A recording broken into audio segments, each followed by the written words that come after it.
Jack Morrison, Soldier 76, leader of a team that represented not only Earth's most mighty, capable, and righteous team, destroyed on the inside and on the outside. This costed him his life and everything he knew, but then he re-emerged as a rebirth of something scary, but something as well triumphant. First is Din Djarin, the great Mandalorian, arguably next to Boba Fett and Cad Bane, the greatest arguable bounty hunter of his verse in the galaxy, and his one built different living armory in every escapade, and his prowess as pretty much a gunman is like none other.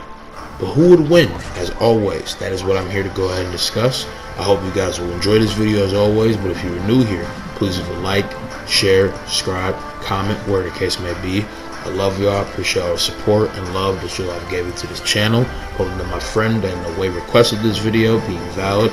is always, of course, going to enjoy. And as well, hit the bell icon down below so you're notified every time I make a video. Enough talk, let's go and get it in. Soldier 76, the code name for Jack Morrison, as he was the 76th greatest former not only elite soldier of the U.S. government in rank and title, but showed out in every aspect of the way for not only his precedence of valor, vigor, bringing the best out of people even in the most harshest occasions, and even though the only person to rival him was Gabriel Reyes, aka later on to be the case of a different leader of Overwatch in being mixed second in command to the Black Watch leader, and later on to be the famed Grim Reaper, Reaper of Talon. He, Jack Morrison, was a built different not only fighter, soldier, commander, and laid the mark for what it meant to be hope in even the most unfortunate crises. He had a heart of gold, he had a humor to match, was handsome, strong, fit, and was the pinnacle in every aspect of what it meant to be a man that in any form of occasion could dog his way through anything. He had that dog in him. He had a heart, like I said, made of gold and pillared in every aspect of what it meant to be a man, and no matter the occasion would always strive beyond his limits, because that's what a soldier is, perseverance incarnate. Jack Morrison would later, by the means of the dawn of the public and the definement of every odd and honorable crisis, be tied with a bigger case of group and organization, pretty much a united strike force of all nations, the best case of not only soldiers, fighters, and defenses from all different sides of the world, rocking with different members of Overwatch for years on end against the Omnics and any different case of crisis to come. This man's soldier would become way more of a higher end standing of not only a man like never seen, as again being a super soldier, reasonably by different grades, will grant him advanced strength, speed, durability, intelligence, sight, hearing, and every showcasing that's shown not only in Overwatch and all accounts makes him be a very resourceful and efficient marksman and shooter. With all that being said, because of the fact of him showcasing very much great heart, and the only person rivaling him again being Gabriel Reyes, he was acquitted with all different possible different flaws, because again how good he really was in battle and leading pretty much the people in different tides of Overwatch and the Omnic Crisis to true victory. He was assigned strike commander role over Overwatch, while Gabriel was put in assignment of being Blackwatch. But the big thing that would destroy Overwatch was arguably from the inside out, with Gabriel Reyes going about not only following his own path of justice and disobeying orders, disobeying protocol, and fucking over Overwatch in multiple ways by killing one of these different associates of Talon. That is when it all started to go wrong, technically, in the words of McCree. And from there, a bunch of new faces and new dawn of things would happen. And then same time, simultaneously, Gabriel Reyes would, for whatever reason, and mixed help of Moria, be granted the grace of metahuman capabilities, portray Overwatch, and a fight would commence between Soldier 76 and Gabriel, and they would rival each other in the mix of this. And in this clash, whatever reason, from a bunch of different contexts, will cause a great devastating explosion in the midst of battle that would severely mixed bag scar and make this man Soldier 76 makes it worse for wear. But he would survive, but he would fake his death so that he could go unbeknownst hunting down the multiple different corroborators that not only fucked over Overwatch from the inside out, including Gabriel Reyes, and hunt down all the different famed members of Talon, and pretty much left the persona of being the Blue Boy Scout akin to Captain America, and this more hopeful, joyous man to this more edgy, raw, demon time, dead set, dead sight, two-batch, kill or be killed, Punisher essence of Phil, but always on the means to really show out that he does still have the hero in him, even with all the things that he's been through. And he would have to leave not only his family, his loved ones, lie to his friends about where he's at, in his case of whereabouts, but as well in the past had a fiance or husband that unfortunately he left thinking that he was dead.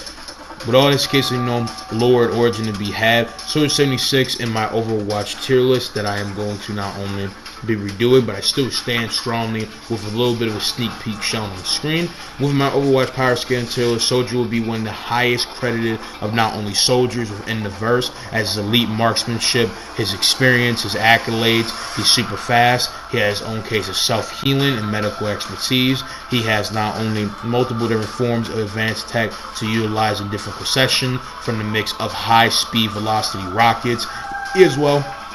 is very superhumanly strong. Should be, as a soldier, in the mix highest credit for the case of this, yes, future form of,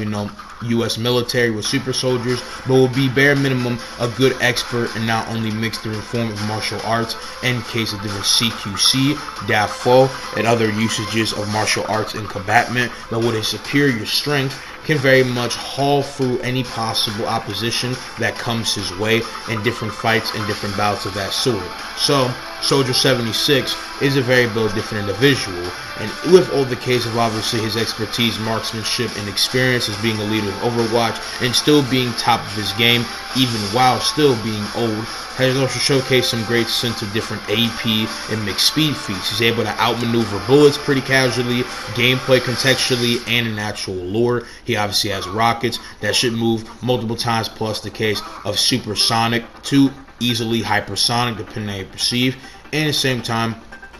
with every aspect of his contingent to somebody like Gabriel Reyes and other people, would make very much his case of supersonic speed pretty consistent, as a great deal at the lowest end of speed scaling to a lot of people in Overwatch to scale to bullet mix timing. There is argument for some stretch with his speed, depending on how you perceive, the argument for his mainline bullets being more than just normal contemporary fire, to possibly be more than that, but there's no actual consistency about that. With that being said, he also has aimbot, aka tracking, that allows him to pinpoint HUD any possible weak spots and soft points of people's not only armor but as well body, which allows him to pretty much free roam, dial back on his, again, more OP sightline of shooting, to where he can pretty much spray up anybody and Swiss cheese them in a millisecond. In actual like AP, he's been able to take a whole grenade and almost, go about fully being unfazed by the case of greater deal explosions and things along those lines around him, as well able to cause just small building things in general. So there's a great argument that he, in every case of the way, should be an AP, right, with taking a full-fledged grenade to the face, to be either from a means of very high stream wall level to very much strong small building, and with his different explosives from his rockets, could very much conclude on a small building plus scale. With that being said as well, even though he does have some people superior than him in the case of different marksmanship and skill, he does have a bunch of different sentiments about his skill being as well relative to Sojourn in different aspects, but obviously from her different advanced technology, hacks, and capabilities, she should stand a lot more higher, and again is always revered by a bunch of people to be in high standing and margin. And even though we don't know how much the case of the explosive yield was at the Overwatch base, it is very much reasonable for Jack to be seen as a guy that would actually very much consistently scale very high end, for the record of the fact that he was able to survive whatever possible destructive yield of explosion, which could possibly, if you greater stretch, put a maybe bare minimum pushing on to the hypothetical small building plus level if you really think he survived any magnitude of possible explosion that would then leave him with the type of severity of things that he has there. Granted, for this battle, we're going to be using him in his prime, so there's an argument that every feat that old Soldier 76 does, younger 76 would just deliberately be better than. Even though obviously his age really shouldn't matter, as he's still good, there is an argument that he maybe not be as good as his famed younger self. With that being said, time to talk about Mando. Din Djarin, famed Mando or the Mandalorian. Hailing from the Mando world that was unfortunately blown up by the Empire, like any other case of Mandalorian, is a living weapon in every promise. A killing machine that in this case is an apex bounty hunter like never seen, and says to the highest credit of shooters, warriors, and capable vatos of the galaxy.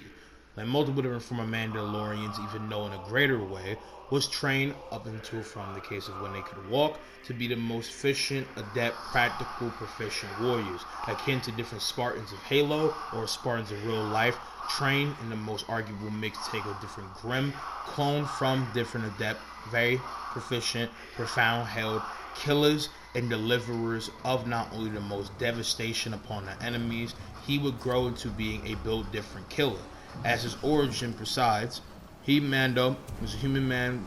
not only on a mission to go about making a name for himself regardless of any means. During the era of the New Republic, with his Mandalorian armor, IB-94 blaster pistol, ambient sniper rifle, and distinctive Beskar helmet, Din Djarin was both well-equipped and enigmatic, a stranger whose past was shrouded in mystery to others. He hailed from the A-Crew veteran and became orphaned during the end of the Galactic Republic and was raised on Concordia as a founding by the Children of the Watch, an orthodox religious sect that had broken off from the mainstream Mandalorian society. Din Djarin was unaware of this and believed that all Mandalorians followed the Children of the Watch's beliefs.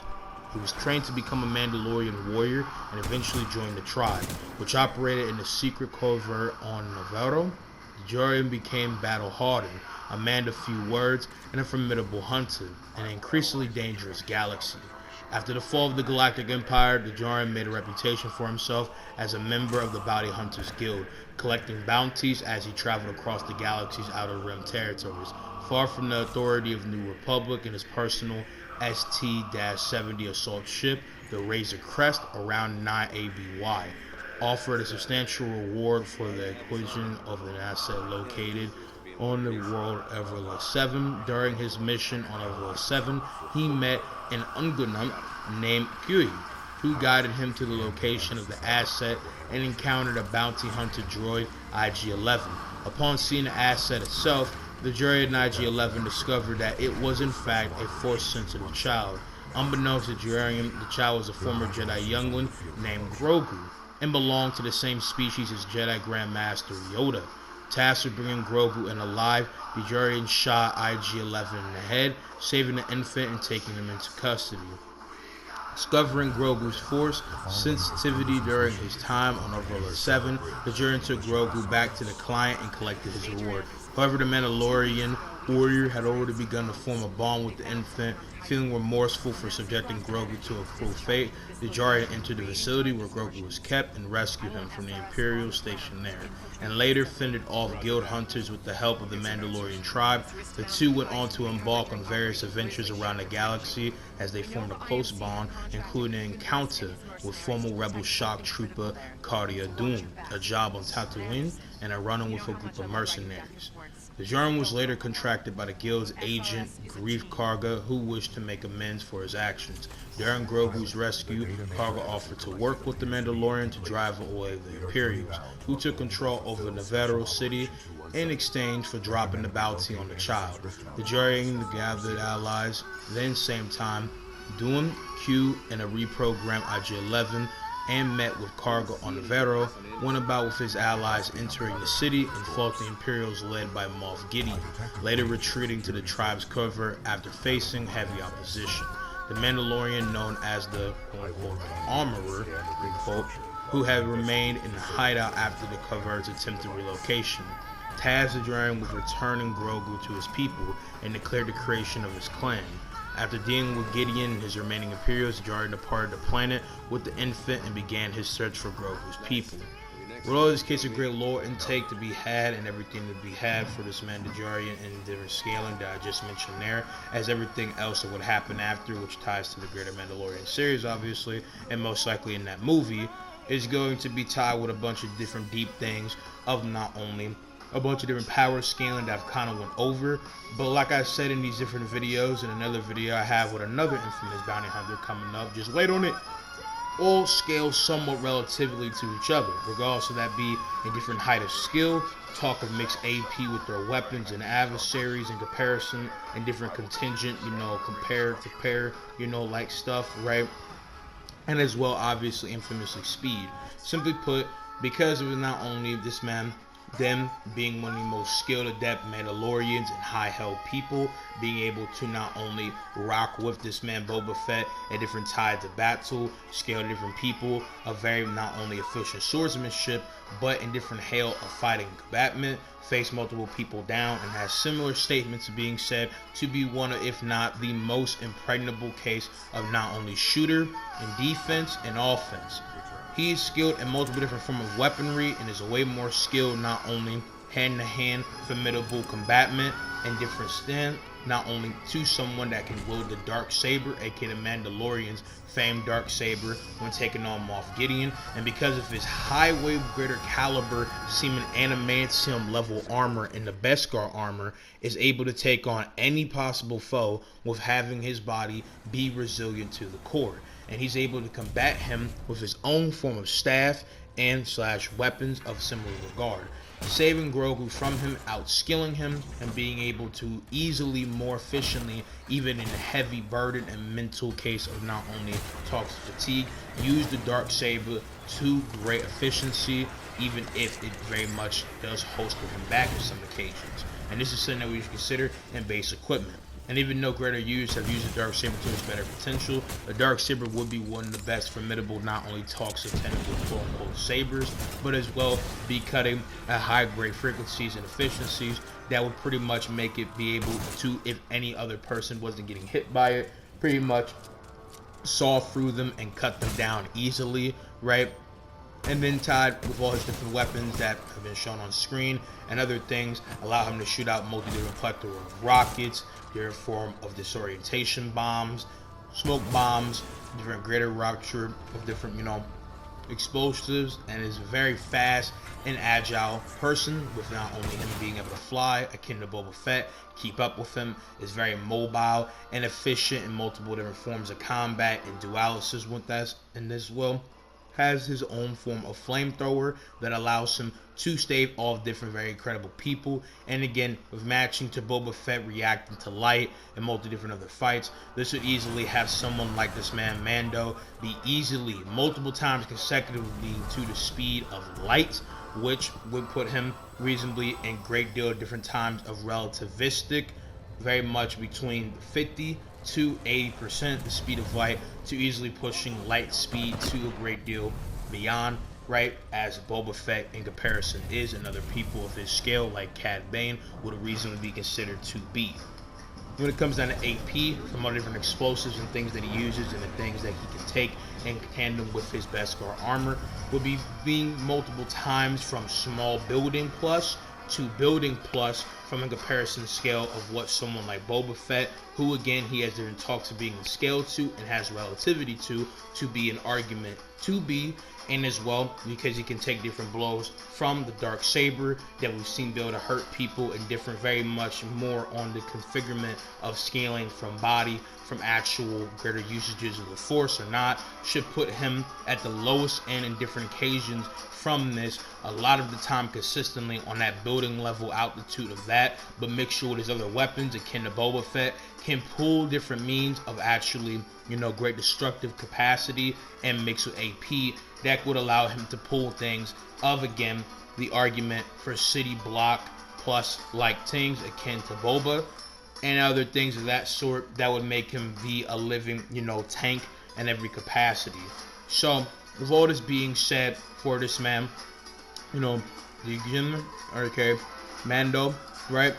I would like to say that in this sense, if we're talking about in different altitudes of different fighting prowess and things of those sorts, that we'll be talking about in the case for skill and other things. It is an obvious, this man, Mando, would severely outskill this man, Soldier. Even if you want to try to argue that Soldier is physically stronger than him, he would be done at the time showcasing a way greater skill, capabilities, and acts made to actually be a way more deadly person in different senses. And if they got into different hand-to-hand casual fighting, this man, not only with his superior weaponry and baseness for fighting and even skills in comparison, even if you want to argue that again Soldier 76 can use his more superior super strength almost in comparison to outdo him, Soldier, even in comparison with the most different efficient, skilled, different heavy hitters and people, and even someone that has as much skill and maybe might not be the most physically dummy stronger with superior weaponry or hacks, is able to outdo him as someone like Reaper.